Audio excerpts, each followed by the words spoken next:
विधानसभा अध्यक्ष जो कार्यसूची और विधानसभा में भी उन्होंने जो सूचना दी है, खास करके कल 22 तारीख को जिस विषय पर चर्चा कराना चाहते हैं, तो ये बिल्कुल मैं समझता हूँ कि असंवैधानिक है और लीक से हट करके करने की वो कोशिश कर रहे हैं।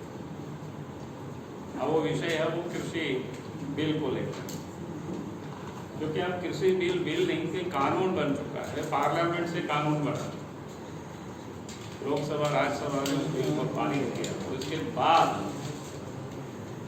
उस पर चर्चा करना विधानसभा में कहीं से भी कोई उपयुक्त नहीं है। और एक प्रकार से हम कह सकते हैं कि गलत परंपरा को कि वो नींव डालना। ये जो कानून बनी, भारत की पार्लियामेंट ने जिस कानून को पारित किया है, और उस कानून पर चर्चा करके क्या निकलने वाला है? तो जानबूझ करके जो कांग्रेस पार्टी की जो चरित्र लगता है कि कांग्रेस पार्टी ने यह मान चुका है कि अब देश के सत्ता पर वो फिर कभी नहीं आएंगे, क्योंकि वो पूरी तरह से अपनी हार को उन्होंने कबूल कर चुका है। इसलिए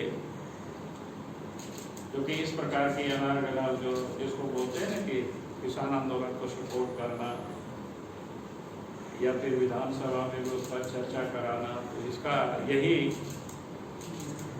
साफ दिखता है। पिछले दिनों में देखें कि कांग्रेस के नेता या उनके कांग्रेस के नेता जो पूर्व अध्यक्ष राहुल गांधी, उन्होंने भी जगह जगह पर नहीं, बिल को तो वापस करना पड़ेगा। तो कहने का अर्थ है कि ये बिल्कुल लोकतंत्र में गलत पार्टी को लोग डालने की कोशिश कर रहे हैं। करीब जातियां हैं जो अनुसूचित जनजाति के सूची में सूचीबद्ध है, और उनकी सबकी अलग अलग क्या बोलते हैं उसको, धार्मिक मान्यताएं हैं, अलग अलग उनकी संस्कृति है, अलग अलग पूजा पद्धति है, अलग अलग देवी देवता को मानते हैं।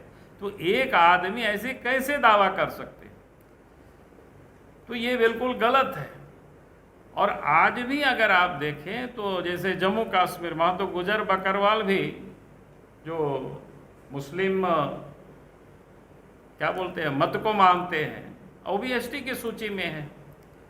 आपके हिमाचल प्रदेश के क्या बोलते हैं कि लाहौल स्पीति तरफ वहाँ क्षत्रिय लोग, वो भी एसटी के सूची में है।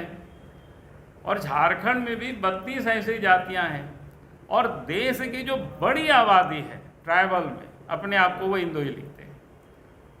तो ये जबरदस्ती कोई कहे तो इसका क्या इलाज है?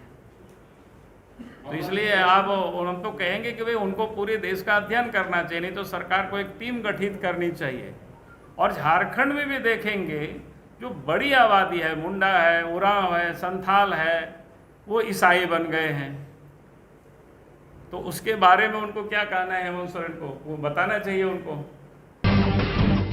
जब टूटती है आस, जब थकती है सांस, जब रूठते हैं अपने, मुंह मोड़ता है जमाना, जब अंगड़ाई लेता है संकल्प, फिर बनती है कहानी, बनते हैं अनमिट निशान।